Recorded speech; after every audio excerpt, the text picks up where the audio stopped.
We really can't talk about our energy future in New Jersey without taking into consideration the thoughts of our largest public utility. PSEG is the state's largest electricity producer or provider, the state's largest gas supplier. And here to speak from PSEG is Rick Thigpen, the SVP for Corporate Citizenship for the Public Service Enterprise Group and chairman of the PSEG Foundation. Rick was named Senior Vice President, Corporate Citizen in July 2018.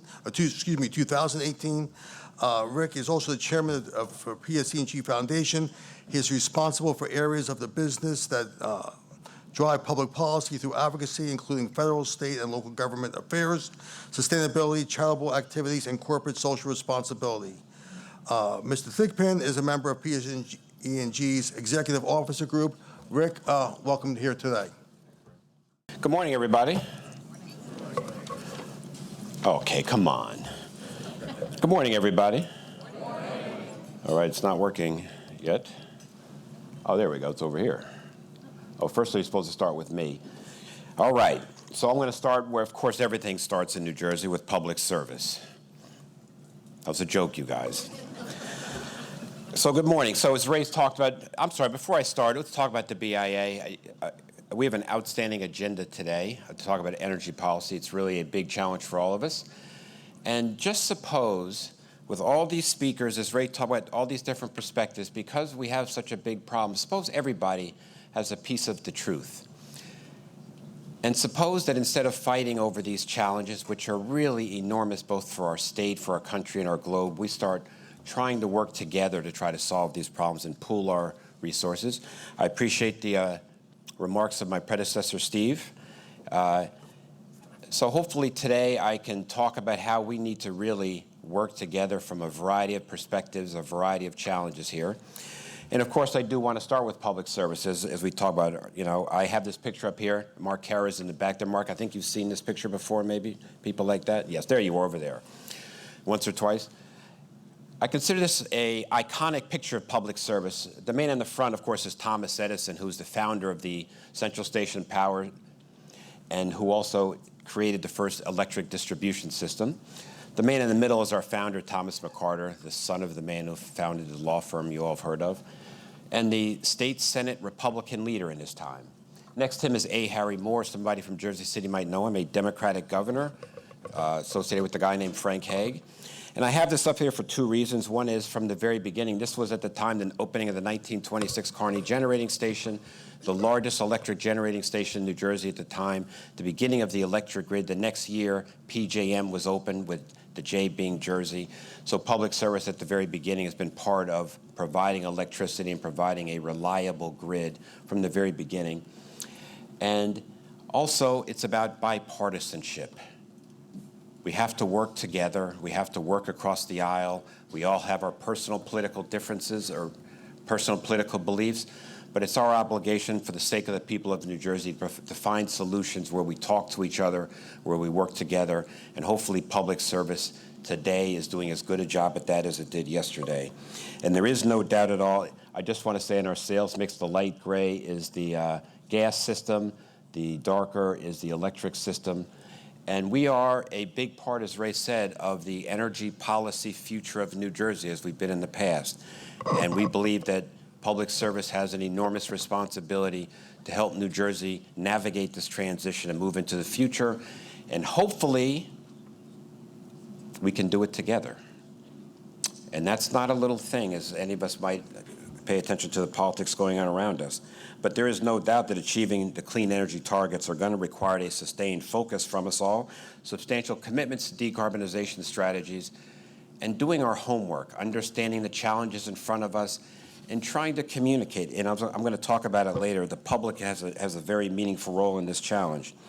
And things like distribution system planning and planning for resource adequacy, those exciting topics, are an important part of how we're going to navigate this transition wisely while maintaining reliability and affordability. Because if we sacrifice either one of those, the transition will be set back enormously. So the challenges in front of us are enormous. The job of working together is, unfortunately for all of us, equally enormous. And our job is to achieve our clean energy goals, to save our state and our country at the lowest possible cost. Now, it is worth mentioning, and I will go on to the next one, that I will stick with my favorite topic of public service, that we are now thinking about how to help New Jersey navigate the transitions and some of the things that we need to do. And before I even talk about these things, there's something I do want to mention that we should all remember, that New Jersey's climate mitigation efforts are only a very small portion of what's going on in the country and the world. We're about 1.6%, according to my numbers, of the emissions in our country, and less than 0.3% of global emissions, which is always in the debate. No matter what we do, if others do the wrong thing, it doesn't matter. So is it worth spending the money? Do we need to do it ourselves? Is we going too fast? We're going too slow? Because we have to count on the activities of other people to do it. But there is one thing worth mentioning that everybody here should be proud of. We New Jerseyans, our carbon footprint, we are just a little bit above half the national average. Like we've done on so many issues on the environment and in air pollution, we're leading the way in this state. So we in this state, our carbon footprint is a little bit of half the national average. So New Jerseyans are doing better than a lot of the country, but we are double the international average in New Jersey. So our country, on a global level, are energy hogs and are emitting enormous amounts of carbon per capita. And that's something we should all talk about. And the politics of asking people to change their lifestyles is only for people who are not running for office. So hence we have at the top here the idea of using less energy. We're very proud of public service, and we're very proud of the New Jersey Clean Energy Act that does mandate that we reduce our electric and gas usage.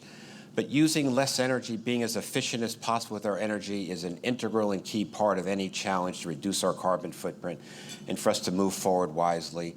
And we have the ability in New Jersey to sell our success to other states. And we have a long way to go, but compared to other countries, we in this room as well are still energy hogs, and we unfortunately can't forget it. Investing in infrastructure improvements is sort of the stock and trade of public service. We have enormous amount of engineering expertise here, and maintaining reliability is an absolutely essential part of making this transition continue to move forward. And as my colleagues have taught me, you don't maintain reliability by reacting today. You have to plan for it. It takes time to plan for it, and that's about conversation, interaction with public policy. And we have to also deal with resiliency, because aside from the politics that people talk about, there seems to be little doubt that the weather is becoming more and more challenging, and that we have more and more to do to make sure that our system can withstand what happens out there in the air.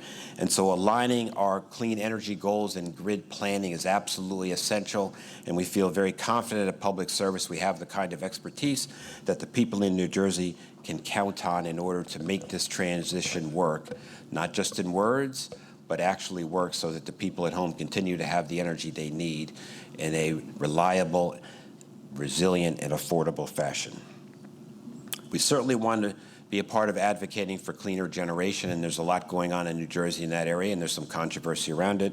But there is no doubt that spending all the money we want to talk about to electrify and to upgrade the grid is not going to do anything for our environment unless we do, in fact, continue to make progress on reducing the carbon emissions from generation, which, to our great credit in the state of New Jersey, is the third largest emitter in terms of our state's carbon footprint after transportation and buildings.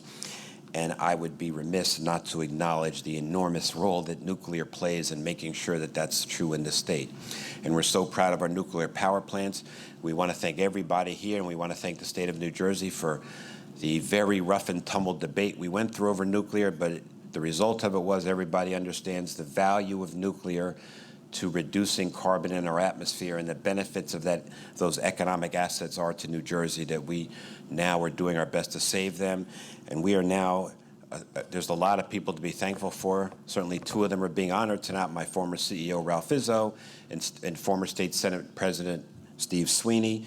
And I also now want to add Congressman Bill Pascrell to that list as the gentleman who introduced the language for the production tax credit in the Inflation Reduction Act that now offers the opportunity for the economic costs of preserving nuclear to no longer be borne by New Jersey ratepayers, but by the federal government.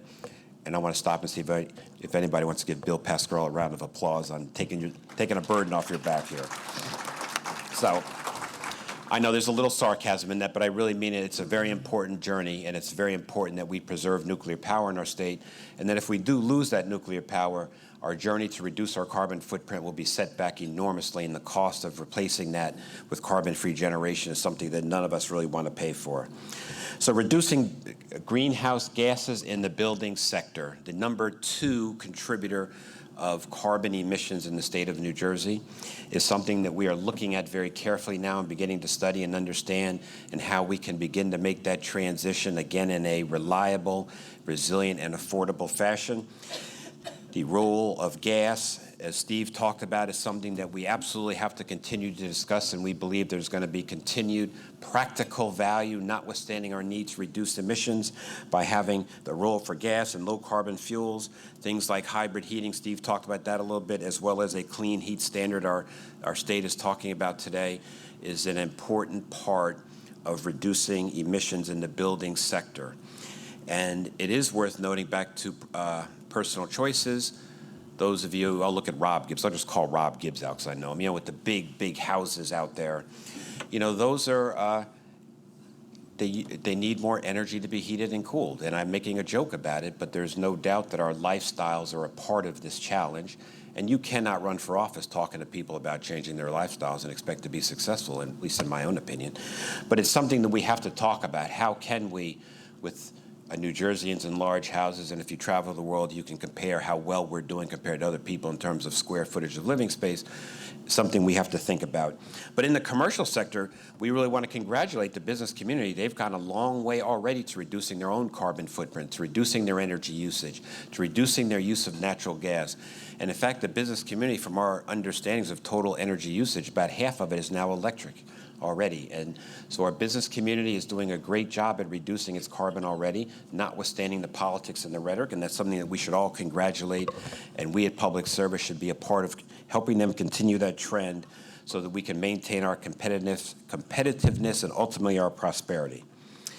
So as I've talked about several times, maintaining affordability while reducing emissions is something that at the heart of it is about planning, that we don't have knee-jerk solutions, that we move forward thoughtfully, that people like the experts at Public Service and a gentleman who leads our electric planning, Mike Schmidt is sitting here, knows what the future requires, is able to think about it carefully and plan a system to meet the needs of the state, understanding what the future challenges are so that we can do it in the most efficient and affordable fashion possible. So this kind of dialogue we're having is really no joke, and it's really an essential part of our success together. And last but not least in this thing, something certainly near and dear to my own heart, is support for our communities. I like to think of public service in the old GM fashion. When public service succeeds, New Jersey succeeds. That we, in fact, pay attention to buying New Jersey from our supply chain, to working with our communities as partners, and to making sure that our customers and the communities they live in are, in fact, near and dear to our corporate strategy, and that they understand that when we succeed, that we will have their best interests at heart. We also think it makes it a little bit easier for public policy makers to support different public policy changes when the responsible parties do take into account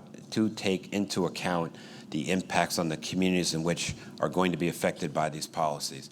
So not a little thing at all, and for some of us, we'd like to see the future far more inclusive than the past. We'd like to see companies like our own and others pay more attention to making sure there are benefits to the people in the communities as we invest, as we build, as we construct infrastructure.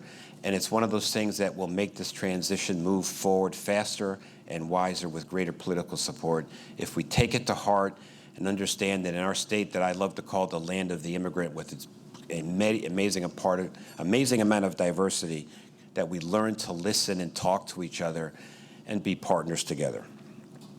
And I will keep going. So having said that, I just have this one here. This is a BPU slide about the electrification scenario as we talk about fully electrifying the economy, which gives some credence to some people who talk about you were going too fast. Don't go so fast. We got to plan for this transition. We got to understand what this transition means. And I just have these to show that as electrification grows, the capacity to provide electricity is going to have to grow with it. It's going to have to be done thoughtfully and planfully. It cannot be done knee-jerk. It can't be done suddenly. And we need to know what we're going in the future so that we can get there. And the main thing I'll highlight on this slide is as we get into the 30s and 40s, if you notice, the peak demand is going to switch from summer to winter. And that's something that the experts who plan distribution systems seem to talk about quite a bit, and it's something that we're going to have to think about very carefully in terms of managing our costs as we go forward. But understanding what the future holds is what it begins with. Talking about public policy, acting planfully is a very important part of this scenario. And then I do want to also talk about, as I move towards the end, the other side of the table. And I'll be done way before that. Some of our environmental friends are not here. But, as we talk about going too fast and why are these people doing this and they're crazy, I do want to just remind us that there are some very real reasons for us all to pay very close attention to what's going on.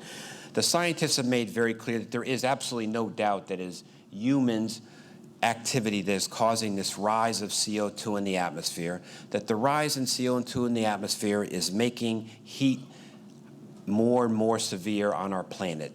And I just have a few facts on here that it's worth everybody, please take a quick look at them, that there are good reasons that some people are thorns in our side and asking for us to do more and saying get rid of all natural gas and get rid of this and get rid of that and we got to do it faster. It's not without merit that we listen to those voices. Those voices maybe aren't the voices we're going to do exactly what they're asking for, but there is some wisdom that we would be making a mistake to ignore in terms of our planet. The one thing I don't have in this slide is pictures of my own children. We all love our children, and we want our children to have a brighter future. And no one should forget that the #1 cause of climate fatalities is heat, and that CO2 is causing a rise in heat, and that heat is especially severe in our urban centers because of the concrete. And New Jersey is full of urbanization because of our population density, and that for better or for worse, the poorest amongst us do live in these urban centers. And paying for the utility bills and dealing with heat in the future is going to give all of us a major league public policy challenge about how we deal with it. And we should at least be able to talk about it as friends and not as enemies, and be able to talk about what's the best way to resolve it. And I certainly want to stand here on behalf of public service to say we do want to be part of the voice of those who live in my hometown of East Orange, or those where I used to work in Newark, who are relatively poor. But there's also a lot of poverty in Salem County and Cumberland County as well. It's no longer just reserved for my friends up in Essex County or in Trenton or Plainfield or Hackensack. We got to pay attention, you guys. We got to stick together, everybody. We got to talk about these challenges. And utility bills and heat and rising costs because of the transition is a very, very dangerous mix that's going to cause some public policy and political consequences. Let's stick with the simple words. Consequences that we had better pay attention to. And so it's just worth noting, let's listen to some of these voices that we are annoyed by and hear the wisdom, even though they don't always speak wisdom, that behind what they're saying, and our own DEP is warning us that we in New Jersey are uniquely vulnerable to the effects of climate change because of our density, because of our location on the Atlantic coast, because of our economy, that we should pay attention. And these are global challenges beyond our sole control. But like we've done on so many other things in the environment, because of necessity, we've led the way. So I just want to encourage us to talk to each other and continue to try to lead the way. And then last but not least is obviously a topic that's near and dear to my own heart, and everybody knows that. And I messed it up. Let's try that one more time, Michelle. There we go. Politics. There is no doubt that none of this can happen without educating the public. I'll start with the bottom. Everybody remembers the famous Abe Lincoln quote, and it's a real quote. I think his wisdom is timeless. Assemblyman Shivakula, and we've had some of these conversations before. Public sentiment is everything, and with it, nothing can fail, and without it, nothing can succeed.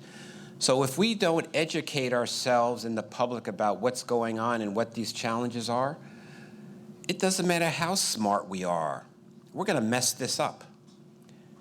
As we face these midterm elections, everybody has heard some things people say that maybe stretch the truth. Is that the way to put that? That maybe are not totally accurate about what's going on because people don't understand. But it does tell us, however, people are beginning to get the message. Mother Nature is beginning to teach all of us that this is something not to ignore. And those who don't want to ignore it, number one, they want to be protected from the changes. They don't want their power out all the time. They want their infrastructure safe. They want their towns and communities safe. And God knows everybody wants their homes safe from changing weather. And by the way, what the DEP is warning us that rising heat is causing, and it's already caused a steady increase in precipitation in the state of New Jersey. So these are real challenges. The public does care, but none of us should be fooled. There is absolutely no clear consensus on policy choices. Nobody knows how to solve this problem out there. They're counting on us to tell them responsibly what to do. There are very clear differences in partisanship between how people are viewing these facts, which opens the door for shenanigans, but also is a challenge and an opportunity for all of us to talk to each other. I know I'm very proud at Public Service that we work with all 4 caucus leaders, the 2 in both parties in both houses, and talk to them about energy policy. Try to understand the different perspectives of people in different parts of the state. But if we don't educate ourselves on what's going on, the public is going to be susceptible to making very bad choices for the future of New Jersey. And there is always hovering behind this, no matter how wise our choices are. If the Chinese and the Indians and the Europeans don't make wise choices, it doesn't matter what we do. So there's a perfect excuse not to do anything. So I think I should probably stop there to say that, I'm sorry, I have one more slide. I got to end where I began, you guys. I apologize. That public service, which is the only way I address my own company, is very, very interested in making New Jersey navigate this transition wisely and being a partner to all of you with different perspectives and different interests to help make our electric and grid and our energy system reliable and resilient and serve the needs of New Jersey as we steadily march towards cleaner energy goals. Whether we're going too fast or we're going too slow is frankly in the hands of politicians. I have my own opinion, but I'm not yet elected to office. That's a joke. I'm not elected to office. So that doesn't matter.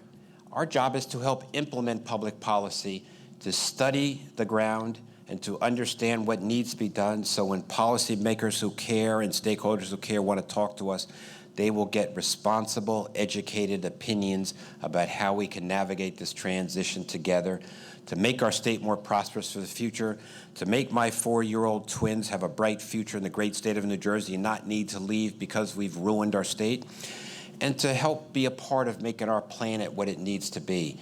And I think our governor, I'll say this for him, and I say this for our BPU, and by the way, our BPU has done an outstanding job. You know, we in New Jersey, in spite of some of the rhetoric, but the facts show, for the share of wallet that utility bills take from our state, we have some of the highest reliability in the country. We're navigating this transition wisely. We are reducing our carbon wisely already in the state of New Jersey. There's room, Dennis, to pat yourself and others on the back on this subject. There's room for us to work together to continue to do better. There's room for us to argue about facts. But there's room for us to come together to make our state brighter so that we pass it on to people behind us in a way that we can all be proud and say we did the right thing. So on behalf of Public Service Enterprise Group and our Executive Officers Group, I want to thank you all for taking the trouble to listen to me. I am also, Michelle, I'm very sorry to say, I'm a proud member of the BIA board, and I didn't say it at the very beginning, so forgive me for not saying it first. This is really a great opportunity for me to talk to you all. I look forward to talking to you all more about this in the future, and I hope we have a thoughtful discussion today and listen to people who have different opinions a little bit. Let's argue intelligently and not fight. Let's come together to make our future brighter the best we can. Thank you all very much for taking the trouble to listen to me.